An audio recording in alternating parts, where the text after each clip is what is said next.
Well, good morning, everyone. Hello and welcome. Thanks for coming along. As you no doubt know, because you're here and you're all from places locally, we're going to be talking about audiences and the local population in Staffordshire and Shropshire. I'm Oliver Mantell. I'm Director of Evidence and Insight at the Audience Agency, and I'm a blonde-haired, blue-eyed male in a completely plain, sort of whitish room. That's just for audio description purposes. And I'm joined here by three of my colleagues, two of whom will be presenting. So if we start off with Zoe, who's just sort of here as a friendly local face, and then pass on to Elise and Isaac. Hi everybody, my name's Zoe Papunic-Bloor. For those of you who don't know me, I'm a white female in my 40s with blonde hair, blue eyes and wearing glasses and a headset. Hi, my name is Elise and I'm the researcher on the evidence team at the Audience Agency, and for audio description purposes I'm a white woman with short dark hair in my late 20s. On to Isaac. And yeah, I'm Isaac. I'm the research assistant within the team here, and I am a white man in my mid-20s, also with blonde hair. Cool. Thank you very much. I know that audio description always turns into people talking about their age, which I'm sure is pretty psychologically significant. I have to try very hard not to. Anyway, so good to see you all. We're going to be talking initially a bit about the local population, a bit about what evidence we've got about local audiences, and then there'll be an opportunity later on for us to have a bit of a conversation about what that all might mean locally, and of course all the way through, but particularly at that end of it, we would really love your inputs, because obviously you will know the local area more closely than we do. You'll see particular things going on the ground, and we also had that someone made an intriguing comment from my colleagues about, oh, this is really handy given all the local politics. So you'll know all the local politics, and that will be really helpful to know, so we don't blunder into anything by making any kind of generalizations.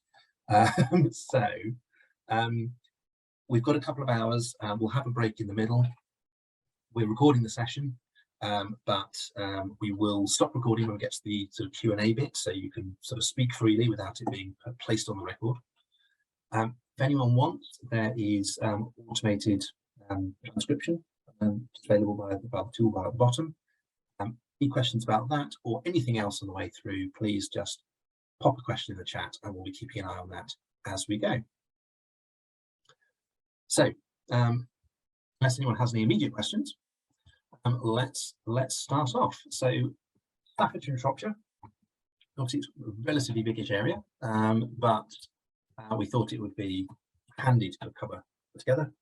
And this is, broadly speaking, the content we talked about. Here on the right is just a rather cute old map that I found for illustration purposes. We're not, in fact, going to be relying on Elizabethan maps all the way through. It's all much more modern than that. But I thought this one was quite fun, partly because you can see the little sort of hook around Shrewsbury in the middle. So you can, that's quite a fun little thing. And the whole thing is turned on its side, which is why it's a bit confusing. The Herefordshire appears to be on the left, but the left is south. But I thought that was a bit of fun. You can see kind of Wem spelled Weymouth, and Ship's Castle with its lovely little long S. Anyway, so we're looking at this area, so these 11 local authorities, and we'll be using lots of different sources of data, sort of all spliced together. So a combination of national data in terms of overall sort of how the population are responding, particularly for segments of the population who are present in high concentrations in this area. We'll talk a bit about that in a sec.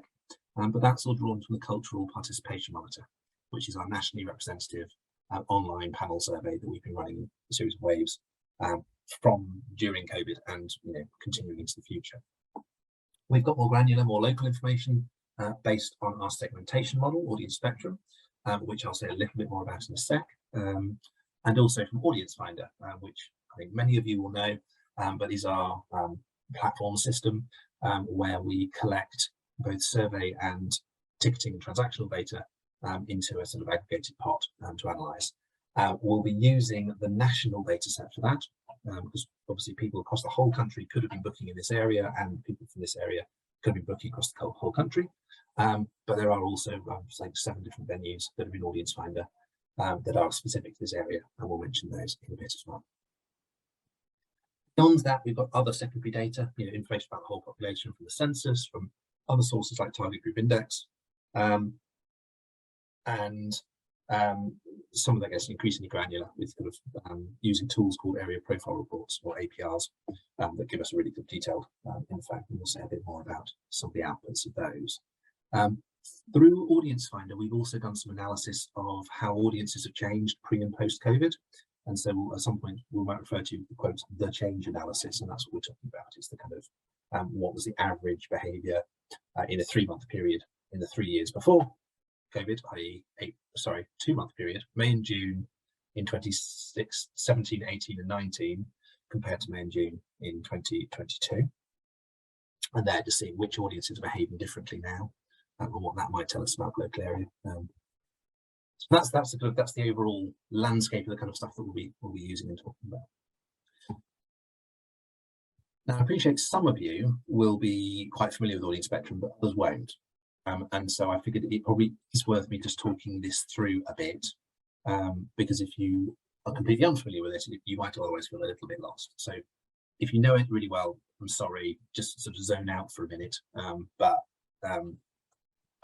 We'll be back underway shortly. And if you aren't familiar, it should hopefully be a really useful tool for understanding your audiences, but also audiences more generally in the area.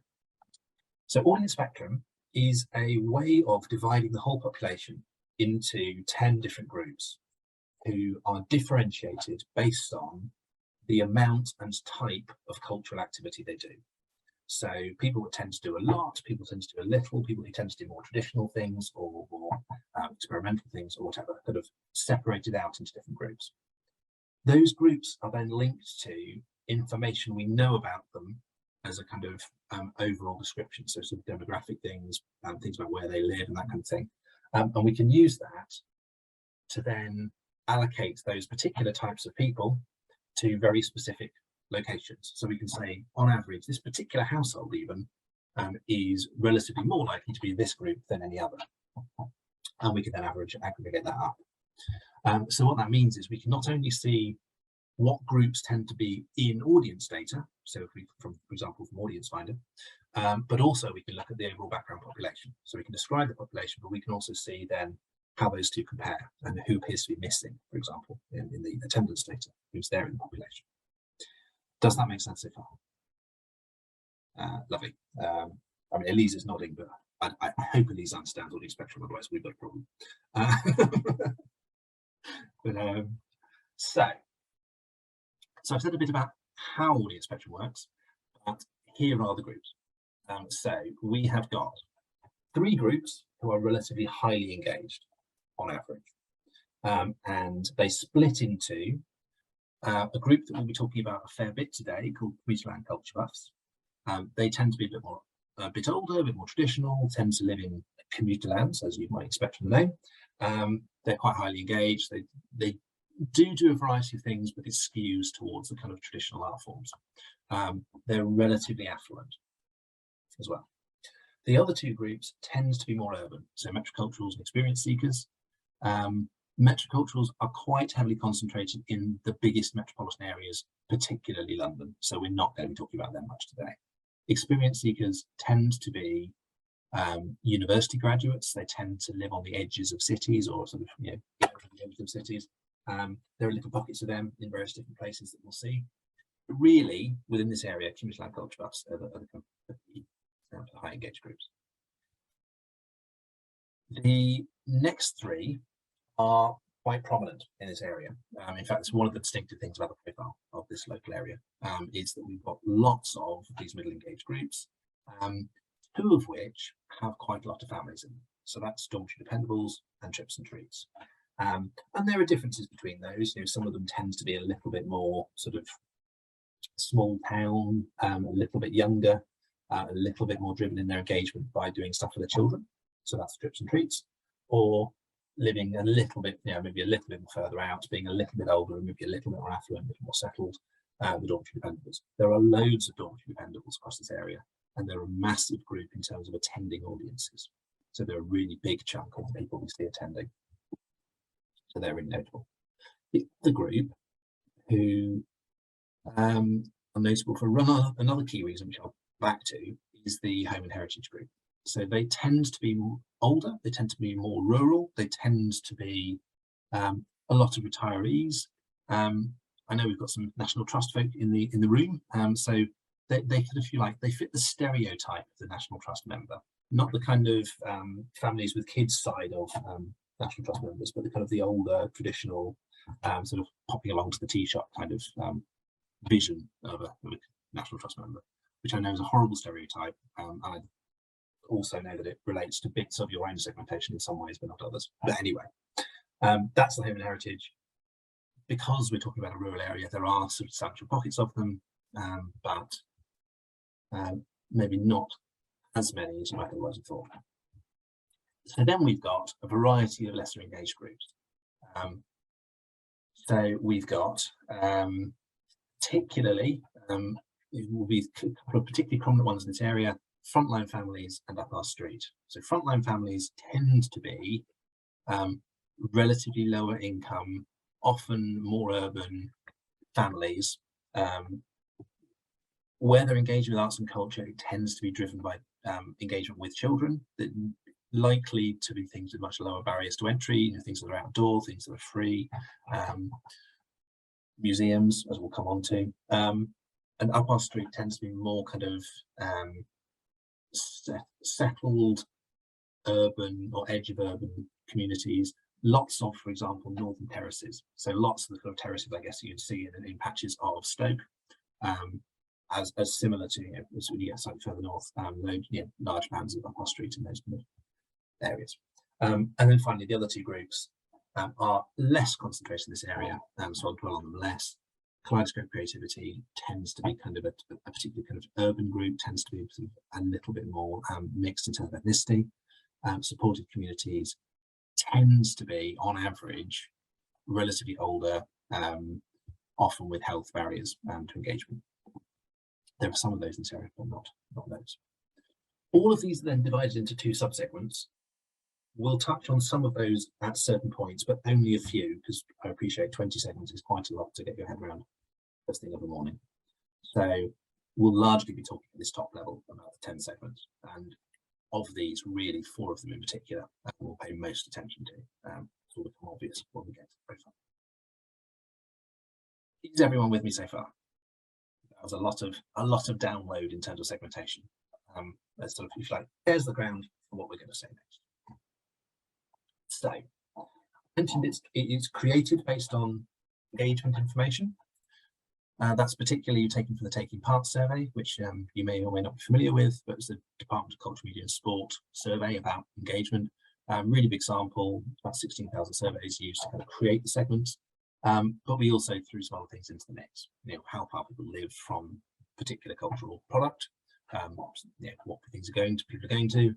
Some other sources from Experian, who were the people that made the segmentation for us. So they have huge amounts of data about all sorts of households, so they could just sort of flesh out everything we knew about particular groups, demographic information. And finally, of course, as we've been using this over the last 8 years, we've gathered loads of experience about how particular segments behave, what they do, what they like, what they respond to. And so that's going to fed into our thinking. And we can see some of that through audience finding. If you would like to know more about particular segments, and why wouldn't you? There is a whole load of information about each of them on our website. So there's summary profile information, there's top-line kind of descriptions that you see in the middle here.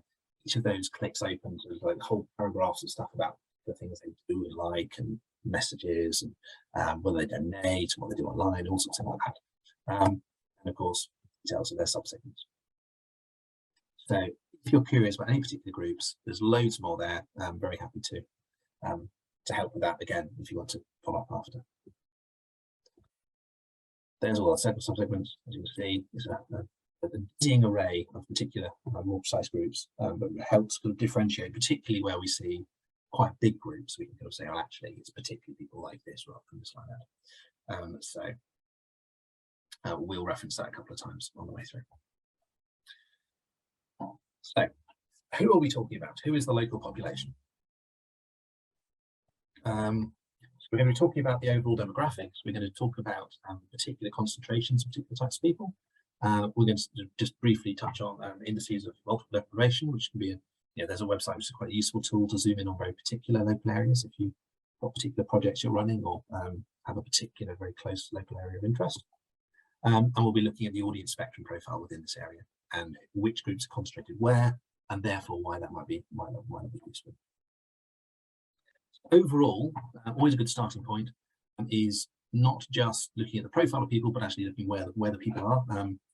And we can see, obviously the big concentrations. We've put on a little drive time boundary just for the two largest settlements, so Stoke and Telford. Of course, Shrewsbury is that little bit on the left, just on the sort of left-hand edge of the Telford area. But you can see actually there's because some of the sectors that we're using are larger in the more rural areas, they collectively have reasonable numbers of people in. So it's maybe more even picture than it otherwise would be in terms of pure population density. You can see a bit of a spread about where people are concentrated. So just in terms of broad profile compared to the national picture, and by national in this case we're saying the English picture. Okay. In terms of sound, I've moved the computer slightly closer in the hope that that will make it clearer. You flag if it helps or doesn't. But thank you. So in terms of the overall picture compared to England,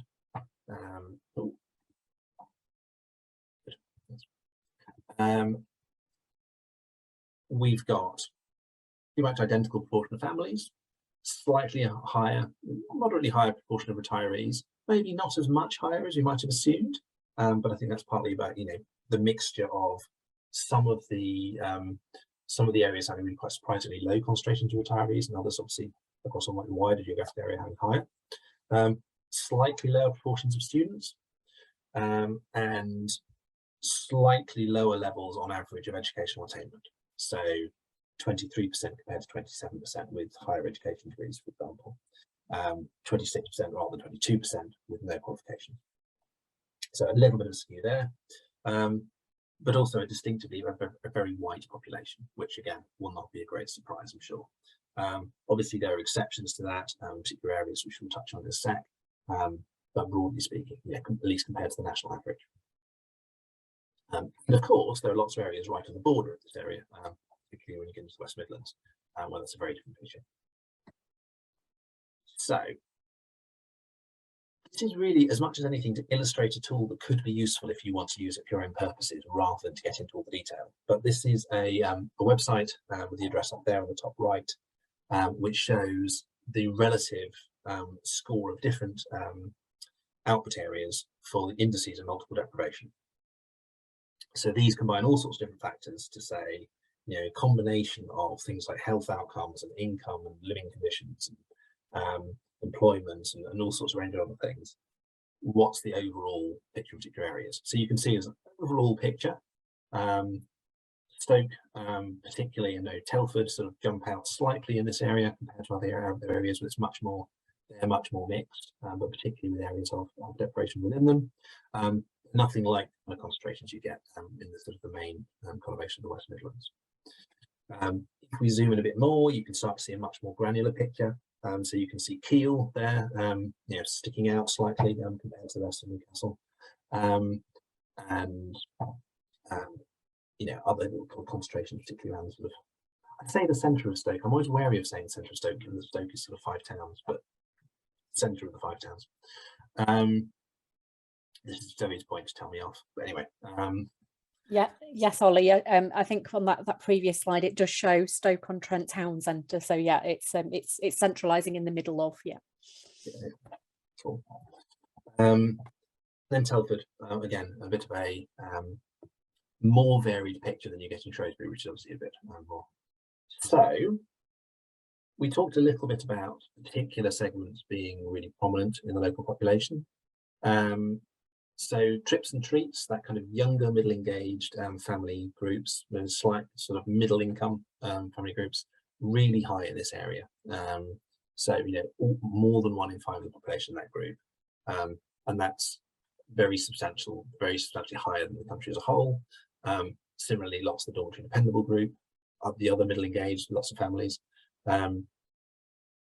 And then, you know, more than average of some of those sort of middle to lower engaged groups. So the home and heritage, the kind of older rural groups, up our streets that I mentioned, and then finally the frontline families.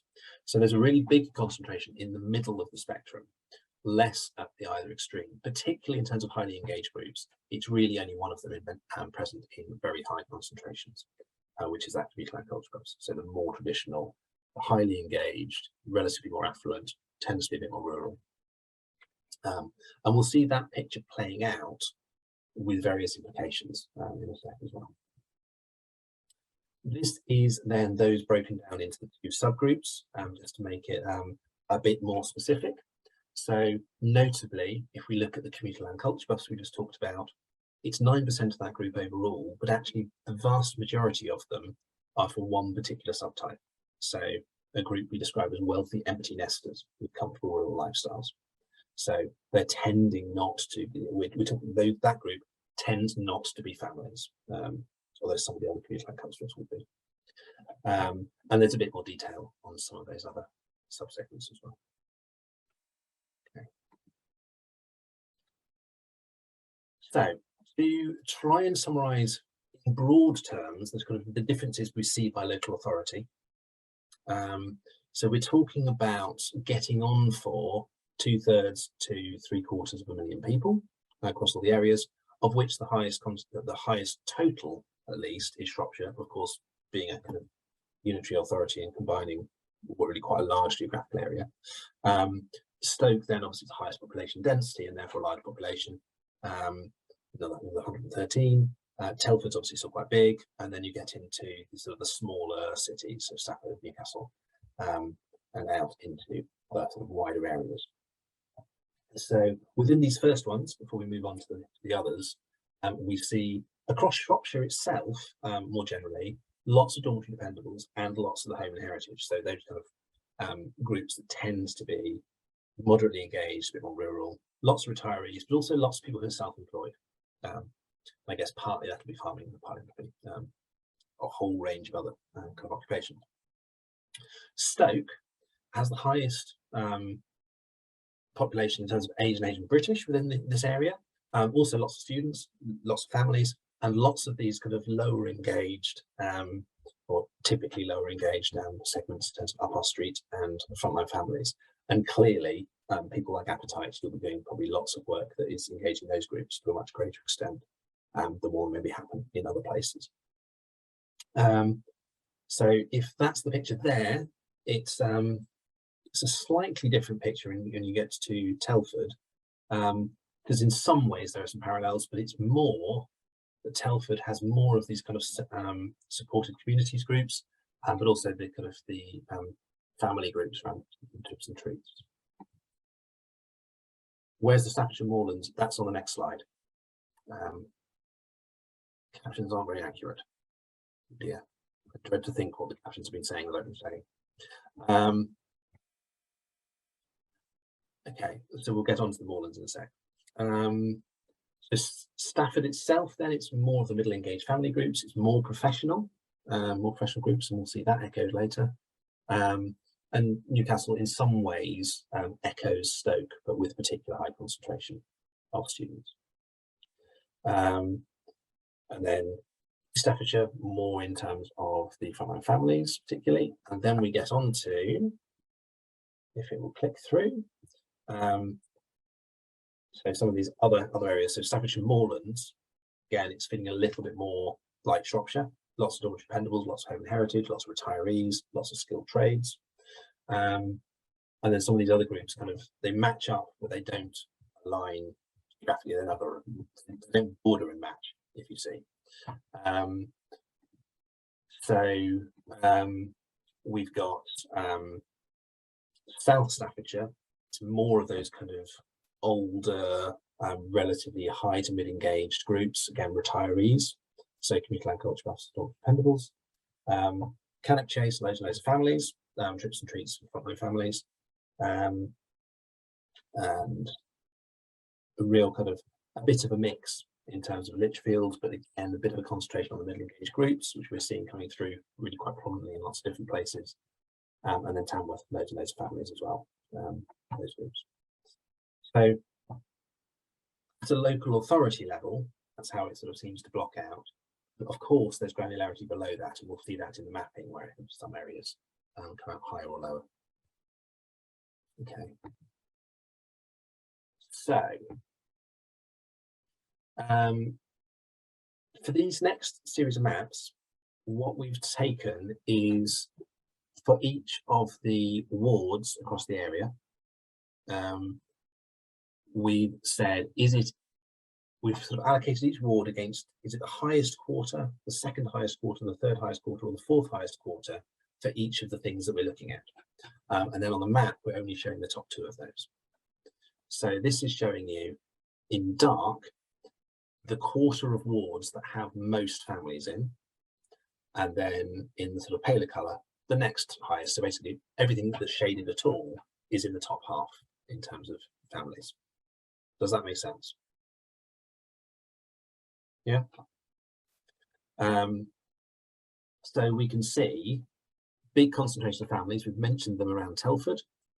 We've mentioned that there are loads as you get further east in terms of Lichfield and Tamworth and so forth, and obviously all the pockets in and around Stoke in particular. We've also circled the 3 particular places that have the single highest concentrations, just so you can see, you know, there's these slight little outliers that are really high concentrations.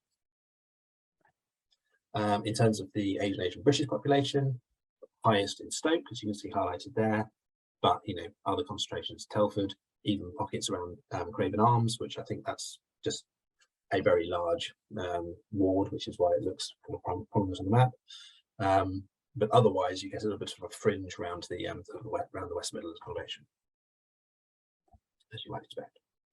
And the students is an interestingly mixed picture. We'd normally expect to see them pretty heavily concentrated in all of the major cities. So in that sense, Shrewsbury notably sort of underperforms in terms of volume of students, relatively speaking. But there are obviously more in and around different areas, with the key concentration southwest of Stoke, which I guess, you know, Newcastle, Kiel, etc. But you know, those are the key concentrations. And then professional occupations. I mean, the immediate observation is that this is covering a much higher proportion of the map, and so that tells you effectively these are more rural, larger wards, which is why more of it's getting coloured. And you know, this big band around the south of Shrewsbury, and then sort of this band between Stafford, Lichfield, and Stoke is kind of where the key clusters of those are. Obviously, we know professional occupations is often quite strongly linked to cultural engagement, as is university education, and indeed we see these two groups fairly similarly aligned, with the exception, if we look to the north around Stoke, there are whole areas around Stoke that have maybe higher concentrations of university education than they do professional occupations. Okay. And then finally, we look at retirees, bands around the south of the area, particularly sort of South Shropshire, but also Staffordshire Moorlands, you know, big concentrations there, and south of Stafford. So yeah, again, maybe not a great surprise, or concentrations around Shrewsbury as well. So we've mentioned trips and treats as being a particularly significant group in the local population, and so here we can see the particularly high concentrations, but you can see really that they're banding around the edges of all of these major cities in the area. So that they don't tend to have pushed out further into rural areas. It tends to be these little pockets around these areas. So that's, if you like, that's where you're going to find these, including Battlefield. There you are. That's quite nice. So in terms of the overall profile, we've got a very mixed picture. So often when we do this kind of map, we'll see 3 or 4, maybe 5 segments sticking out as being the ones that for any given ward are the highest single segment. So across a wide area, you only see a few different variations on that. Here we see a much more varied picture, but it's really quite split between the urban and rural areas. So big bands of rural areas with lots of dormitory dependables, lots of home and heritage, and the trips and treats mixed in between. So that's really covering quite large parts of the territory. And in the eastern half, pockets with more community land culture. Although oddly, I was expecting to see a whole load of those south of Shrewsbury, and we're not seeing them to such high concentrations. So that's still the kind of more middle engaged groups rather than higher engaged groups. So if that's what we're seeing in the rural areas, and with big concentrations of those really high engaged groups near Lichfield and Stafford, for example, worth noting. What we're seeing as we get much more into much more built up areas is other groups tend to come to the fore. Particularly we're seeing up our street and frontline families, so the relatively lower engaged groups, and big pockets of those where they're predominant in the western half of Stoke, essentially. And little pockets where you get quite less creativity as well. And odd little spots of the experience seekers, that group that was highly engaged, tends to be students and graduates, but tended to be quite underrepresented in this area. We do see, particularly Shrewsbury, there's like sort of glimmers of them within that bigger picture. So quite varied in terms of the rural-urban mix. Big areas that are dominated by this kind of middle engaged group, voluntary dependables. We'll see that coming through in the audience data even more prominently. The trips and treats are a bit more concentrated in local areas, but still quite widespread. And as I said, 1 in 5 in the population. So there's our Stoke zoom. See that kind of more particularly. Then Shrewsbury and Telford. And you can see there's just around Attingham, for example, there's big pockets, this little pocket of home and heritage, and there's more described as kind of more national trusty type of people. Like happy coincidence. And for those that know particular areas well, here is the particular wards that have the highest concentration of each. And you can also see, if you look down that left-hand column, that some are present in much higher concentrations in some places than others. So metroculturals are low everywhere. They're just less low in a few. Okay. I'm going to hand over to Elise a bit, and we'll see if the sound is better on that scenario. Ollie, can I just a quick question? Some of the places is not obvious. So, for example, Town Ward for experience seekers. Can we just put roughly where about which local authority that's in? Yes, that's in Stoke. Okay, thank you. Yeah. Sorry. I'm glad you asked one I knew. So yes, there are a few here which are maybe less known, but okay. So that I think, so I'll pass over to Elise this next bit. Thanks, Ollie, for this the presentation of the population. And now, as we said, we're gonna compare and contrast that with how the actual audience looks in Staffordshire and Shropshire. So this is using Audience Finder data, so Booker data, and also data from the Audience Finder surveys, rather than just population data from the census or that sort of thing. So the first thing we're going to look at is the ticketing data and just the overall sales data, how it's comparing to how it's doing over time in a pre-COVID period, so up until 2020, and how it compares to the West Midlands. So your table at the top there shows you the numbers for Staffordshire and Shropshire, our local area, and the bottom table shows you the numbers for the region as a whole, obviously still including Staffordshire and Shropshire. And we've added the percent change there on the right. So you can see that overall, our local area performed slightly better than the West Midlands as a whole in that 4-year period before COVID. But it's only very small differences. Yeah, but especially for bookers and bookings, there was a higher uptick. And just on the left here, we just included the list of venues that are local to our area that are included in this ticketing data set. So obviously when we're talking about Staffordshire and Shropshire here, we're mainly talking about bookers who live in that area and who might be booking anywhere in the country. But as we will see later, they tend to be quite a local audience. So we can kind of identify them as being some core visitors to those local venues that we have listed here. But it's just for your information in case you were wondering, oh, I wonder if it includes this or this local venue. As always, Audience Finder, the ticketing data set is purely on an organization's voluntary decision to contribute their data to us. So and anyone can do so. So this is just the organizations in the region who have box office data that they could contribute. So that's just kind of an overview of how, in the ticketing side of things, how things were doing, and it's looking generally quite positive. And now we're going to take another look at Audience Finder, at Audience Spectrum. And what we've done here is the bar in gray is our population profile that we saw earlier. So we see that trips and treats bar is the highest there, 22%. And in comparison, you have the Audience Spectrum profile of bookers to performing arts shows from the ticketing Audience Finder dataset, and visitors to museums and heritage events, and that is from the surveys, the Audience Finder surveys. And we do this because they show us often different audiences, because not everybody goes to ticketed stuff.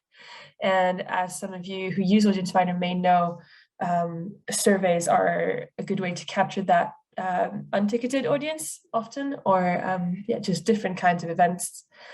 Those methodologies offer different advantages, so we wanted to include them both to have to give you a better view of the whole local audience.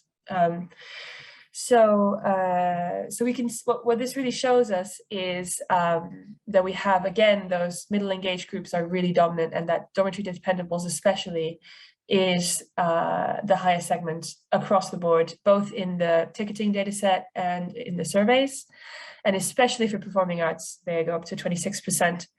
And then trips and treats, obviously, it was the highest in the population. It's still quite high. It's still second highest for bookers, so it's not bad, but the real thing that stuck out to us was how community-led culture buffs is really overrepresented, and frontline families is really underrepresented. So you've got this sort of opposite effects on both sides, and it's quite typical. Of course, the higher engaged segments by definition are more likely to be overrepresented because they just like to attend stuff, and the lower engaged segments, as a lot of you who do community arts projects will know, are harder to engage, but it's no less important to try to cater to them. So this gives you sort of an overview of the general lay of the land in terms of who is actually attending stuff in your local area. And we're going to look at 4 of these groups more in a bit more detail in terms of different art forms and what they actually attend. And we've chosen these 2 middle groups because they are obviously so dominant, and then the community-led culture buffs and frontline families because of that effect of one being very underrepresented, the other being very overrepresented. And so on the next, sorry, maybe just before we go, I forgot to mention what we wrote there on the side, on the left, just a few numbers on how some of these groups, the actual percentage for some of those art forms. So community and culture buffs are especially overrepresented for visual arts, and also interestingly outdoor arts, which we'll see a little bit more in a second. I think that might be an outlier or a product of who it is that programs outdoor arts in this area. But we see trips and treats and dormitory dependables more active with children's and family shows, and museum and heritage And it says in the ticketing data there because we have museum and heritage shows that are covered, or events that are covered by survey data, which is what is in the chart, but we also have some in the ticketing data, and we can see there they're even higher than what's on the chart there. So that was just an interesting thing to point out if you're someone who is in a museum. So what this chart shows you here is this trips and treats segment. Each dot is for these different art forms that are listed at the bottom there, and the percentage of that segment in the profile of that art form in particular. And we can see that for there's outdoor arts are outlier, but really all these other performing arts art forms such as plays, dance, music, they're kind of on the lower side, and they gradually increase as you get to the more family oriented or maybe free or heritage events over there on the right hand side.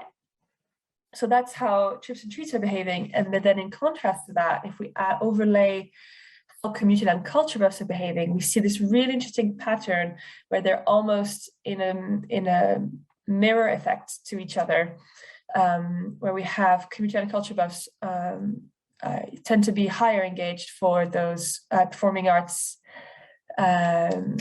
genres and outdoor arts, and then really go down in museums and children's and family shows. So that it's just something that might be interesting to spark some ideas in your head in terms of thinking about your audience, depending on which art forms you most identify with. And then another interesting thing, if we add in that lower engaged groups of frontline families, I think we skipped one, but that's fine. Oh no, that's my fault. Sorry. So at the bottom there, frontline families, we can see they are obviously lower engaged than the other ones, but they behave in parallel to the trips and treats line, that lighter yellow line. They both sort of go up towards those art forms that are on the right of the screen. So even though they are lower engaged, you could think of them as sort of having similar motivations and behaviors to trips and treats if you're thinking of how to engage them in what you're doing. And we just overlaid dormitory dependables on top there just to show that they do kind of stay dominant overall, apart from museum and heritage, where trips and treats overtake them, and outdoor arts, community and culture both overtake them. And the last thing I just wanted to point your attention to, which I think is interesting, is how it's very clear to see there how community and culture buffs are really high for some art forms, but then for museum and heritage, Facebook families, even though they're so low, they almost overtake them. So that's quite interesting if you're in the heritage sector. And yeah, just to clarify, this is all based on audience ticketing data. This is all pictured here. And we'll share the slides afterwards, so you can always come back to this if you want to study it in more detail. I'm going to show you another line chart, which is a different thing. So let's keep our wits about ourselves. This doesn't show a change by art form, but by year.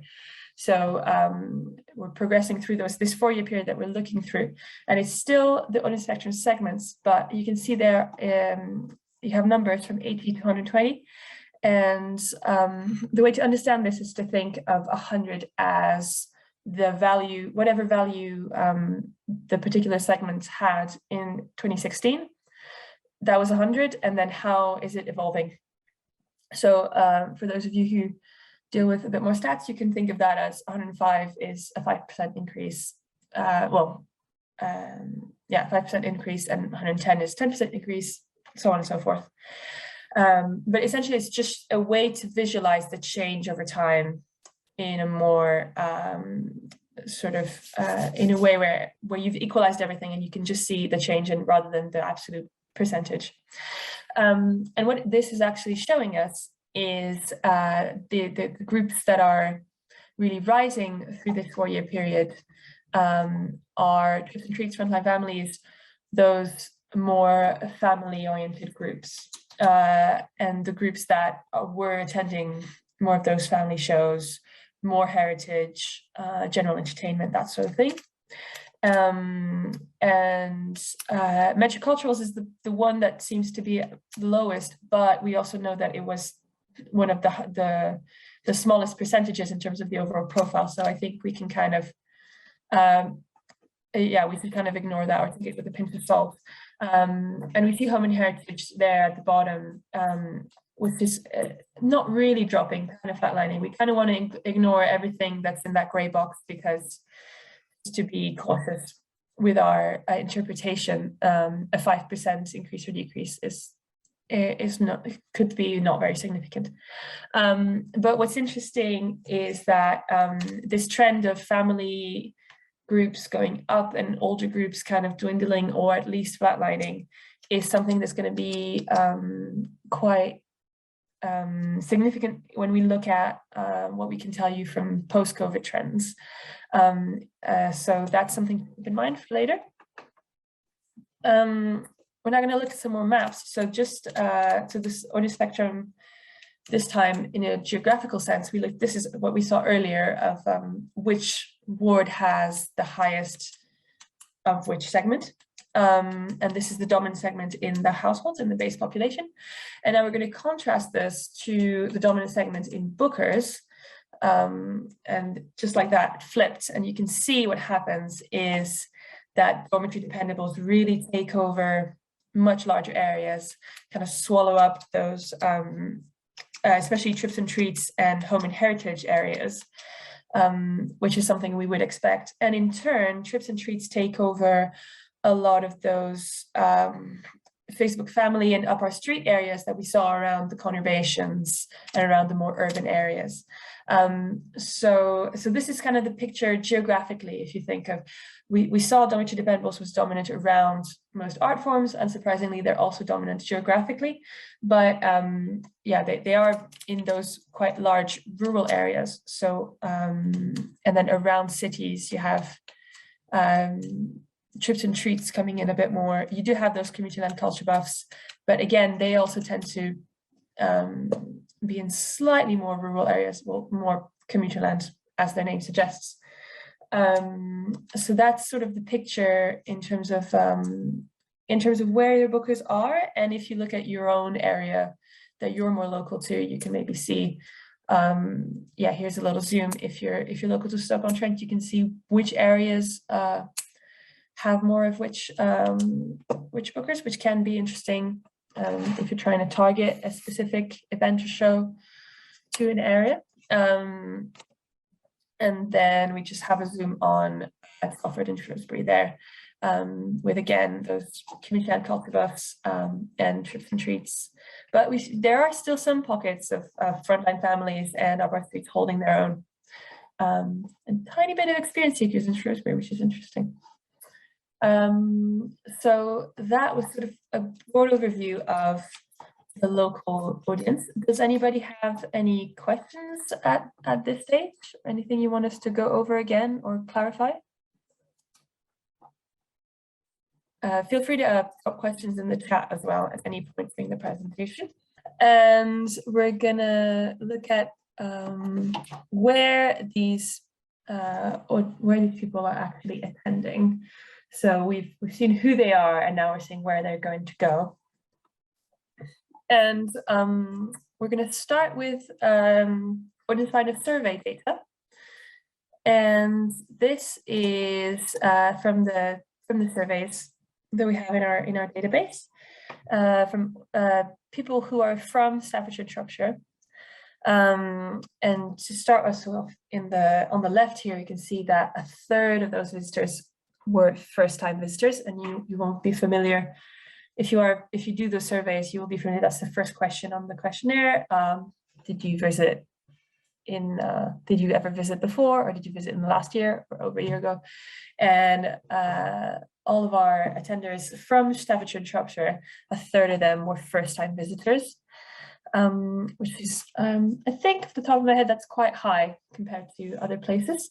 So interesting. Maybe a lot of visitor attractions, that sort of thing.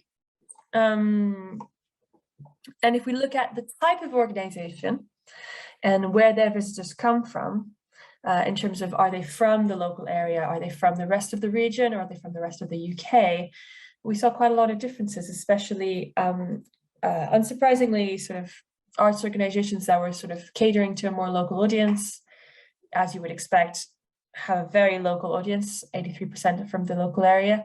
So that's just sort of, you know, outdoor arts, kind of community engaged venues or that sort of organization.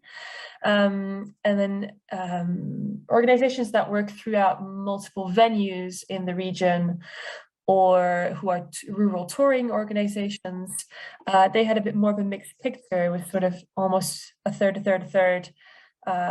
local, rest of the region, rest of the UK. And for museums, they have a much wider pool, with over half of their audience coming from the rest of the UK.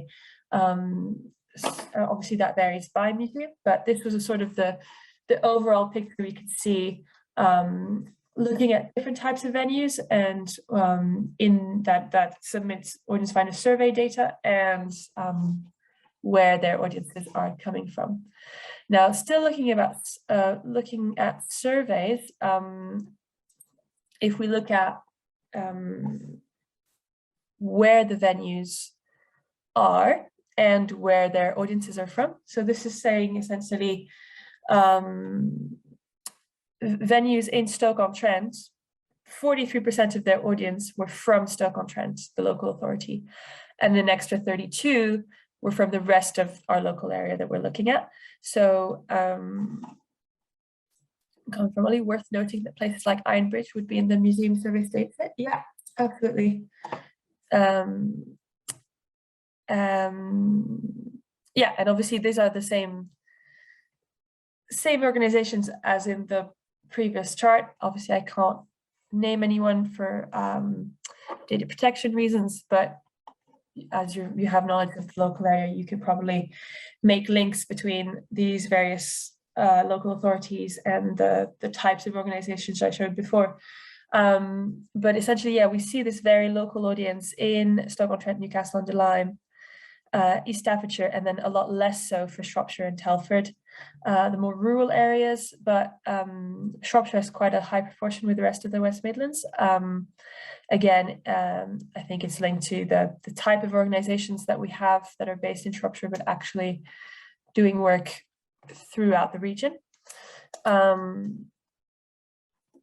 So that just gives you sort of a picture of, depending on where your organization is based, whether you're attracting more local residents or people from further afield. So hopefully that provides some interesting context. And now for a bit more insights from the ticketing data set. This is the location of bookers in our local area, and this is the penetration, which means the percentage of the households in that area that are bookers. So essentially around Lichfield there, you have in this band of 57 to 80% of households are bookers, so are included in our ticketing data set. So that's quite significant, and close to that border that seems to be around that border that's around Birmingham, yeah, is where we see a lot of those, a lot of high concentration. And in comment from Zoe saying from Newcastle and Stoke, it's worth remembering that it doesn't include data from attractions such as World of Wedgwood or Trentham. Very true. And they would have a higher national reach. But I was just thinking about it in relationship to your comment really about Ironbridge, actually, Elise. It just made me think it's just worth clarifying that obviously the data represents, you know, data that we hold for organisations that we have data contributing to our data set. So that's why you might be surprised at some of the results. It doesn't cover every single attraction or venue in the locality. Yes, very good point. Thanks for bringing that comment. And Sudhi's saying, obviously being situated at the northern end of Stoke and Newcastle can pull visitors from outside of the West Midlands. Exactly. Yes. And similarly being sort of closer to other borders of our local authority, well, our local area, I mean, can have that effect as well. So yeah, of course, incomplete picture but it's still quite a large picture of the area. And yes, again, participation to Audience Finder is completely voluntary. And if you know any organizations, or indeed if you are part of organizations and you think, I would like to be part of this data set, you can absolutely be part of this data set. Free to join. And then we can provide even better insights to everyone. So this is the penetration of those bookers from Audience Finder ticketing. So it's bookers in that area, but attending anywhere in the country, just to clarify again. And this is the same picture, but just looking at actual numbers rather than the penetration. So we see the same areas around Lichfield being high concentrations and around Telford, but a few other pockets appear. But again, it's important to remember that some of the wider patches might just be a very large ward because it's rural, so it's a wider area. So it doesn't reflect completely actual real concentrations of audiences, but it's interesting to see it all in a picture like this. And compared to other places we've studied in previous events, it is again a more of a patched up picture rather than like some clear areas where there's just one or two areas where there's lots of concentration. So that's the overall picture, but this is the penetration just for local organizations. So just those, that handful that we identified in my first slide that I presented. I showed you a list of the local venues. These are these local venues altogether, their audience, where they're coming from. So we're seeing it's a lot more concentrated. And we really have that belt there around from going sort of from Telford to Stafford to Lichfield. And interestingly, quite low penetration up in Stoke-on-Trent up there, which might just be the makeup of the organizations that we have in the ticketing data set versus survey data set versus those that we don't have access to. For the ones we do have access to, this is the picture. And then very quickly also the picture for the actual count of bookers. So again, it shows a more concentrated picture, but we still have this sort of middle belt going through. And so that's a bit more about the geography. Any questions, feel free to pop in the chat or anything you'd like us to clarify. And if not, I will hand over to Ollie. So looking at where local audiences, the difference between local and non-local attenders, this is just showing the profile of people coming into the region from outside in the dark bars, in the speckled bars, as opposed to people from outside the region, so local bookers going outside the region. So it's kind of in to out or out to in.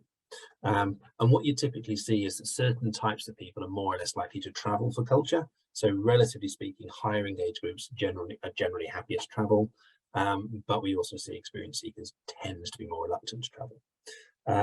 What we're seeing here, though, is that there are higher proportions of these middle engaged groups that are super concentrated in this area that are travelling elsewhere to see things. So that would suggest that probably particularly to Birmingham, or possibly heading a bit further north, heading out towards maybe, I don't know, Crewe or up as far as Manchester. We're seeing these sort of middle engaged groups who go to really high profile offers. So maybe they'll travel a bit further if it's for a very particular thing. But we're not seeing that happen with the highly engaged Midland culture buffs. So it seems like that super engaged audience is, relatively speaking, staying a bit more local. But there isn't a massive difference. It is also slightly curious to note that you'd normally expect there to be a big difference in the lower engaged groups, and there isn't. If anything, it's kind of they're travelling more than staying local. So that's a bit unusual. And might suggest opportunities to do more locally in terms of engagement. So overall, we're seeing more people going out than coming in across the year. And although it's higher in the winter, the actual difference between the numbers coming in and out across the year is pretty constant. broadly speaking, what we're seeing is this area is acting as a kind of audience reservoir for the sort of maybe some of the conversations around, as opposed to drawing people in from those big sort of high density areas. But your most engaged people, generally speaking, are traveling a little bit less. So hopefully the sound is okay. I've not heard any comments so far. So what we're seeing is, if we sort of broaden our view, so this is kind of looking at what we were looking at before, but panning out a bit, essentially it's a fairly even picture. We're not seeing big pockets of particular places where people seem to be attending locally from one side or the other. It's just kind of, it just fades out on all sides, maybe a little bit more to the north and down towards the southeast. Okay. So this is still me, isn't it? So what else can we say about local audiences? So this is Isaac. This is Isaac. That's my one, yeah. Over to you, Isaac. Yes, so we're now just going to have a look at some of the other sources of information that we also use to get an idea about audiences. So this is kind of quite separate from the booking and the sort of survey data that we tend to use for the other graphs. Starting with something that Ollie briefly mentioned, this cultural participation monitor. So this is our nationally representative survey that we've been running for a couple of years.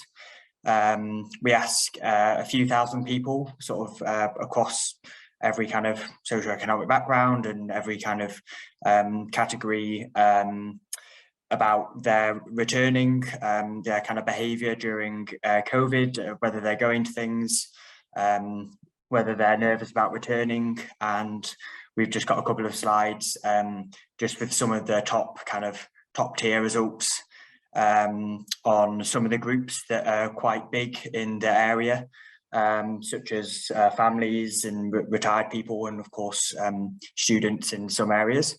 So this data is quite recent. It's from September, where we asked sort of 3,500 people about whether they're happy to attend, sort of they have a willingness to attend cultural events of every kind again.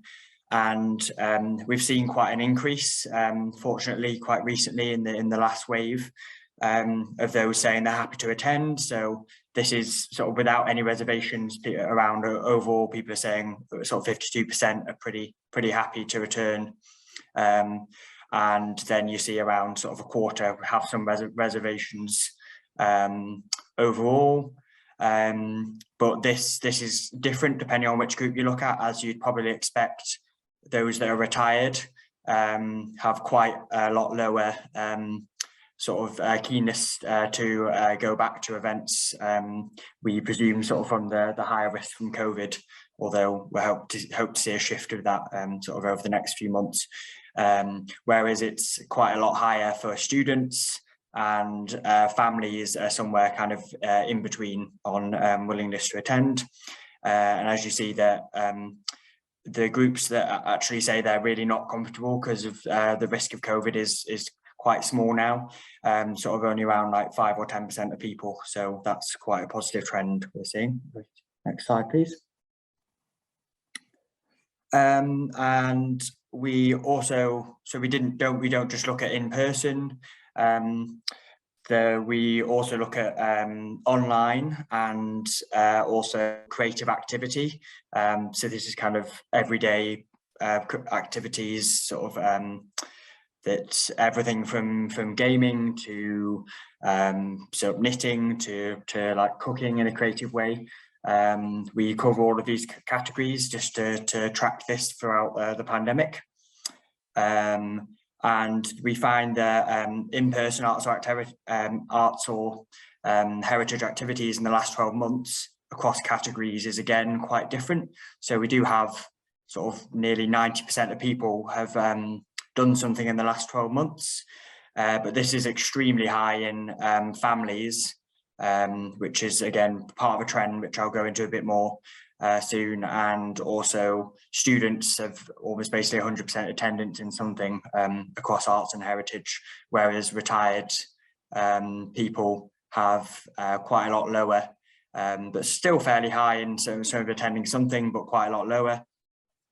There's a similar trend in online arts and heritage. This could be everything from like online sort of tours of buildings, that the sort of thing the National Trust does, or sort of online concerts and everything, which we see that retired people are, as you'd kind of expect, our surveys found, are kind of a lot less than, say, students have sort of an 80% attendance in something online, whereas retired people, it's like only a third or so attend something online.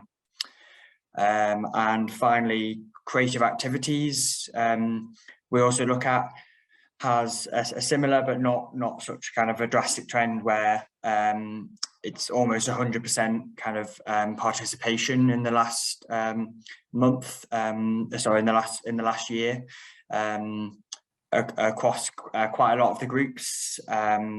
So it's very high in students, and again in families are more likely to take part in creative activities with children, which I'm sure many of you know is the kind of the biggest group. And then retired people is not quite as drastic a difference as some of the other trends, but retired people have a less of a engagement with creative activities, we found over the last year. I'm just moving on to the last bit from the CPM.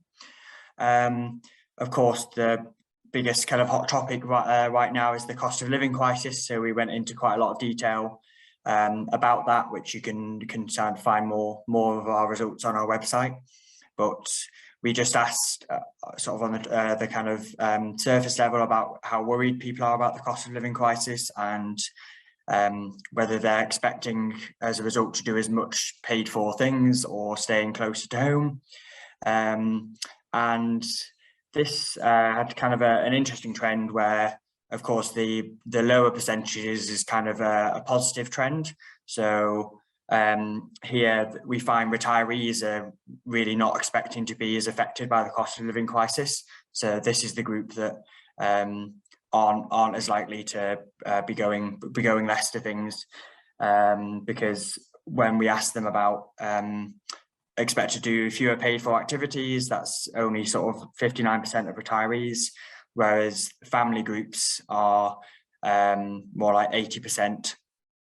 At least say that they're expected to do less paid for things, which is something which is sort of 7% higher than students, or those sort of overall the average across the whole population.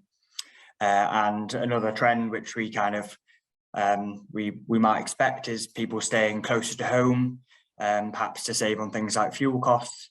That again, families who are probably going to be hit hardest kind of by the cost of living are expecting to stay home and in greater numbers, stay closer to home, sorry, and in greater numbers than again retirees, which are the lowest, and students, which tend to go somewhere in between on that.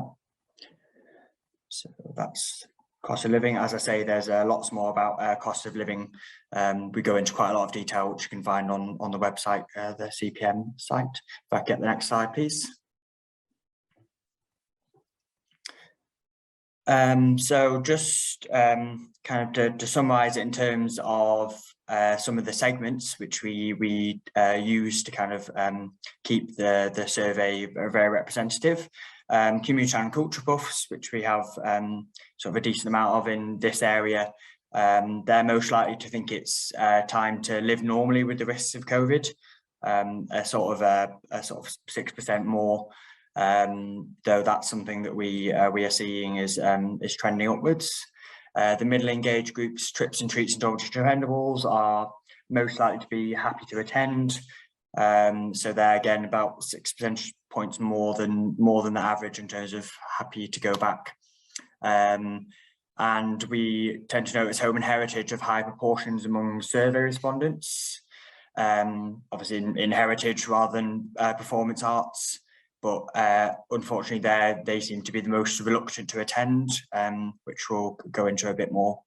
And frontline families are, as you might expect, as Ollie mentioned, everyone's affected by the cost of living, but some groups like frontline families are the most worried, with nearly sort of a 90% agreeing that they're worried about it, and saying that they're prepared to do fewer paid for activities in the near future.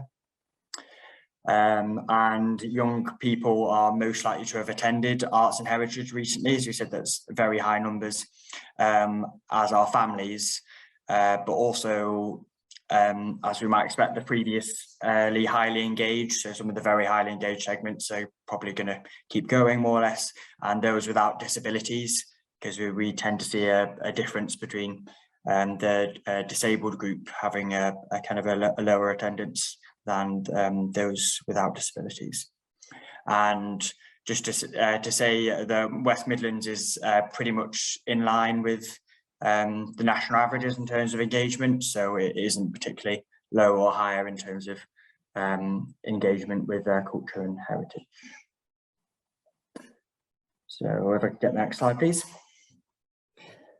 So now for just a different source, which again uses ticketing but across a very large sort of around 100 venues we looked at, and we basically just took a period of summer before the pandemic and the most recent period and just looked at the ticketing and the income and tried to get an idea of these 100 venues with very good data.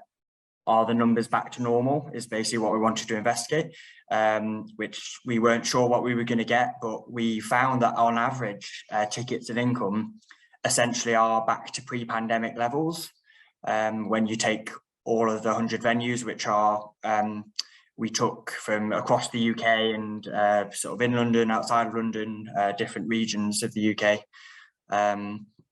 But the big caveat is that there's a lot of variation in real term changes. So this graph kind of puts that nicely, that while we have, say, 39% of venues incomes increasing by 10%, there's a similar proportion of nearly 2/3 decreasing by 10% their income.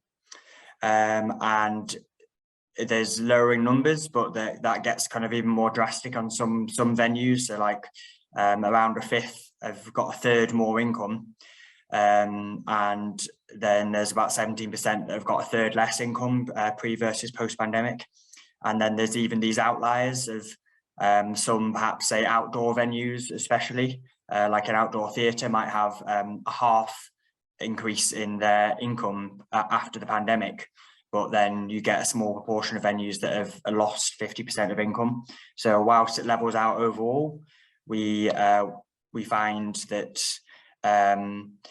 there's a lot of variation. And of course, if the income of a venue, we understand, of course, is even if it's staying the same or even increasing slightly, that might not, of course, cover real term changes, especially with inflation as it is now. We expect that the same amount of income does not necessarily mean a venue is not sort of struggling sort of past the pandemic.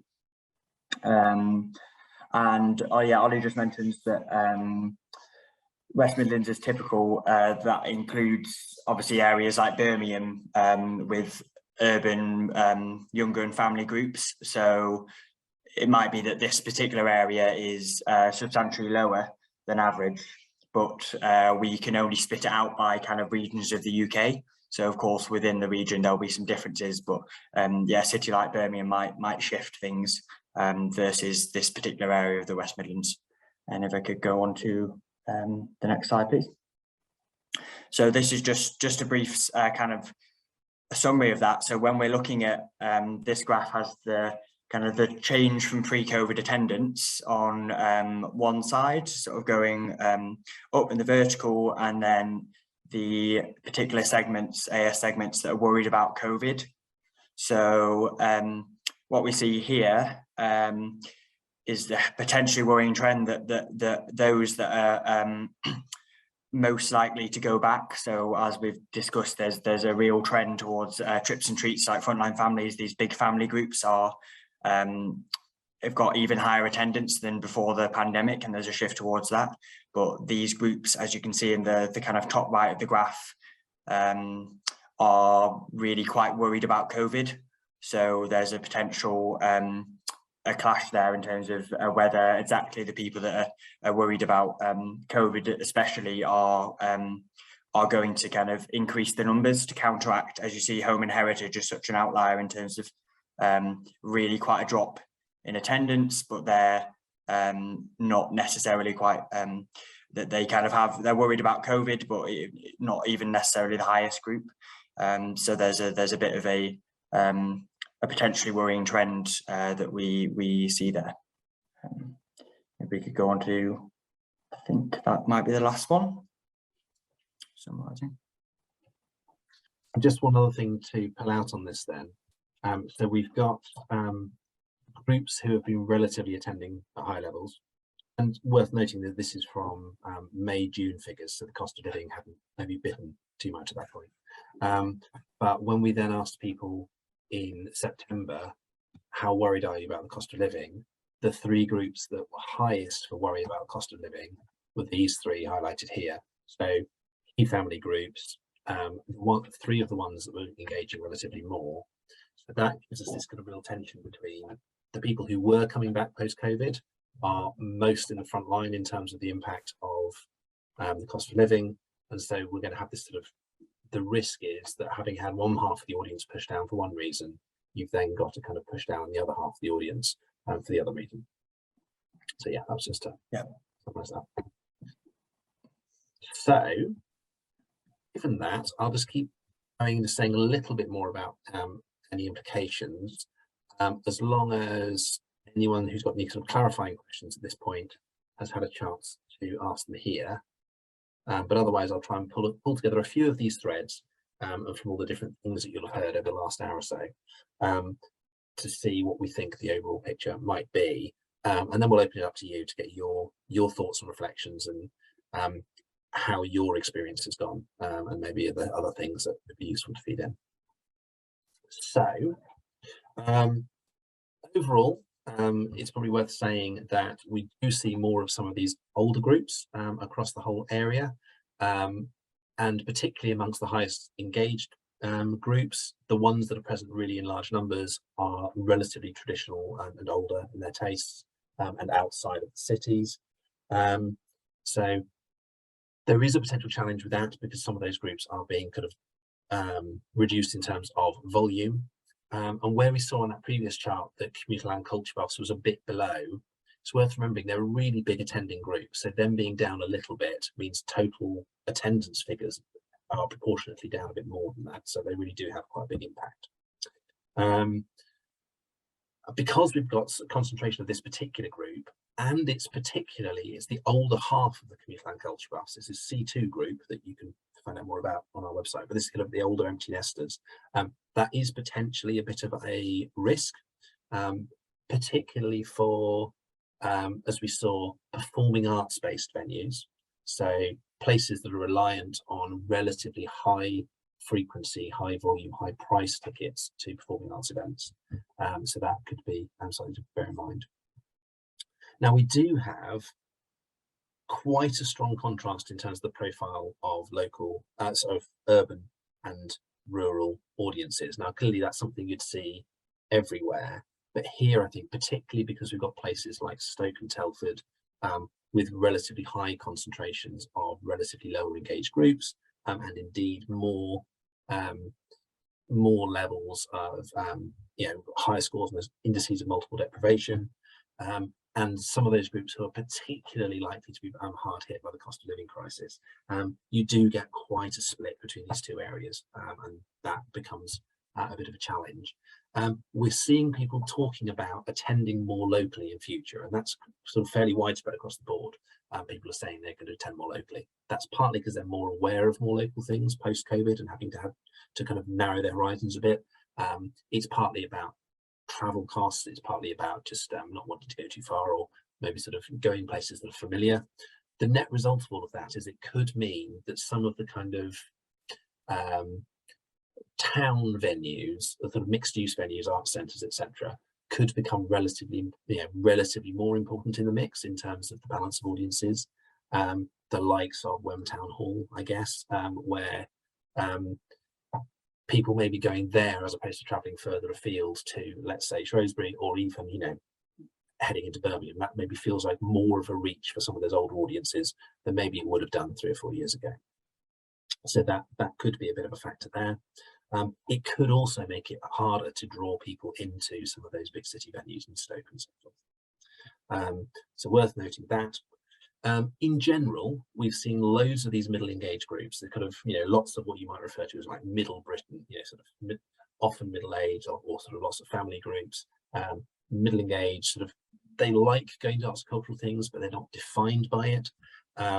It's not kind of a key part of their identity often.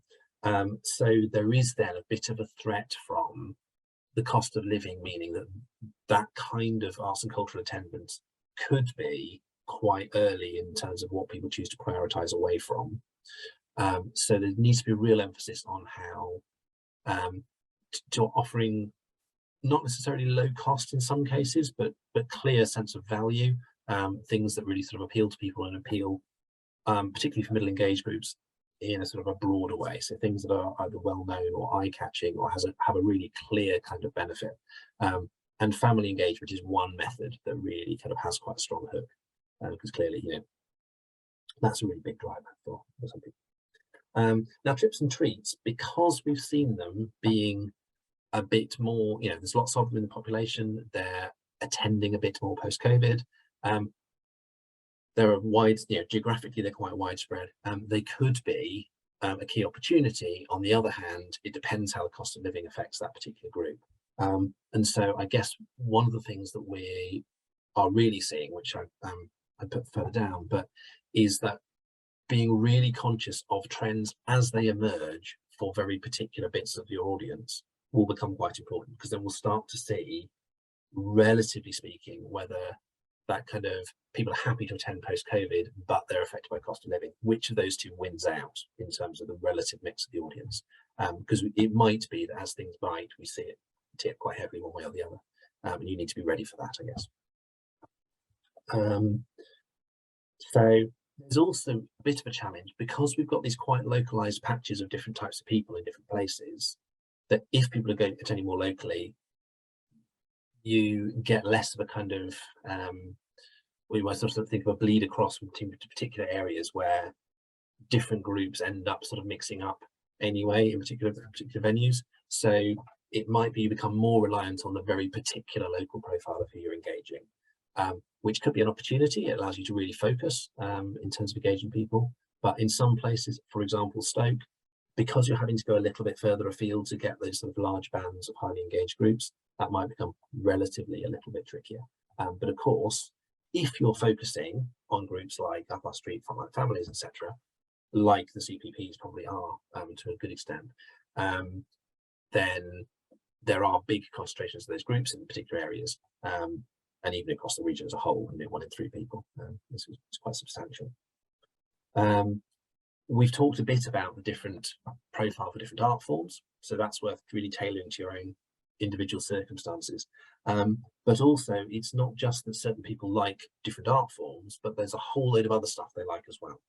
So they might prefer different communication channels, they might respond to different messages, they might have different reasons for attending, and all of those different things packaged together means that if you're seeing a particular group as being important to you, then you can kind of design the whole offer and the whole package around that set of needs altogether, if that makes sense. So, for example, groups that are motivated, that have more families in them, but are, you know, maybe harder pressed financially, etc., you might be thinking, well, we need not just a family offer, but a family offer which is low cost and low barriers to access, and probably quite local because they tend not to travel so much. So you'll need to sort of link all of those different factors together to get an offer that really works for that particular group. It doesn't work to kind of half cater to these different groups' needs. So yes, and I touched on there, just this keeping track on the sort of segment by segment trend and how things play out. And we're at a bit of a delicate moment really, where things are changing, even though we're kind of quite a long way past the kind of those kind of key early moments of COVID where we saw big swings in kind of opportunities to engage. The fact of the cost of living crisis coming off the back of that is re-unsettling some of those trends in ways that could be quite hard to predict, and obviously will have quite substantial impacts in terms of cultural attendance. So that was a sort of brief summary of what we've made of we've seen here. I appreciate you've had to do lots and lots of listening for a little while. We'd really love to hear a bit more about your own views.